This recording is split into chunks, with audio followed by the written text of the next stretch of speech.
ಅದು ಒಬ್ಬ ಕಲಾವಿದೆಯಾಗಿ 34 ವರ್ಷಗಳು ಕಳೀತು ನಾನು ಇಂಡಸ್ಟ್ರಿಗೆ ಬಂದು. ಇವತ್ತಿಗೂ ಕೂಡ ಒಂದು ಒಳ್ಳೆಯ ಪಾತ್ರಗಳಲ್ಲಿ ನನ್ನನ್ನು ಜ್ಞಾಪಿಸ್ಕೊಳ್ತಾರೆ, ನನಗಾಗಿ ಒಂದು ಪಾತ್ರವನ್ನು ಸೃಷ್ಟಿ ಮಾಡ್ತಾರೆ, ಅಥವಾ ಆ ಸೃಷ್ಟಿ ಮಾಡಿರೋ ಪಾತ್ರ ಜನರ ಮೆಚ್ಚುಗೆ ಗಳಿಸುತ್ತೆ ಅಂತಂದರೆ ನಾನು ಒಬ್ಬ ರಂಗಭೂಮಿ ಕುಟುಂಬದಿಂದ ಬಂದು ಸಾರ್ಥಕ ಆಯಿತು ಅಂತ ನನಗನ್ಸುತ್ತೆ.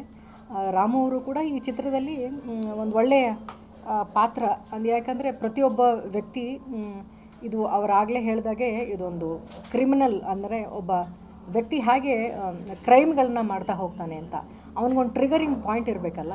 ಆ ಟ್ರಿಗರಿಂಗ್ ಪಾಯಿಂಟ್ ಅನ್ನೋದನ್ನು ತುಂಬ ಸಹಜವಾಗಿ ಹೆಣ್ಕೊಂಡು ಹೋಗಿದ್ದಾರೆ. ಅದ್ರ ಜೊತೆಗೆ ಒಬ್ಬ ತಾಯಿ ಇರ್ತಾಳೆ, ಪ್ರೀತಿಸೋ ಹುಡುಗಿ ಇರ್ತಾಳೆ. ಇದರಲ್ಲಿ ಯಾವ ವಿಚಾರಕ್ಕೆ ಅವ್ನು ಟ್ರಿಗರ್ ಆಗ್ತಾನೆ, ಒಬ್ಬ ಕೊಲೆಗಾರನಾಗ್ತಾನೋ ಅಥವಾ ಕ್ರಿಮಿನಲ್, ಸೊ ವಾಟ್ ನೀವೇನು ಕರಿತೀನೋ ಹಾಗೆ ಆ ಒಂದು ಸೂಕ್ಷ್ಮತೆ ನ್ಯಾಚುರಲ್ ಆಗಿರುವಂಥ ವಿಚಾರ.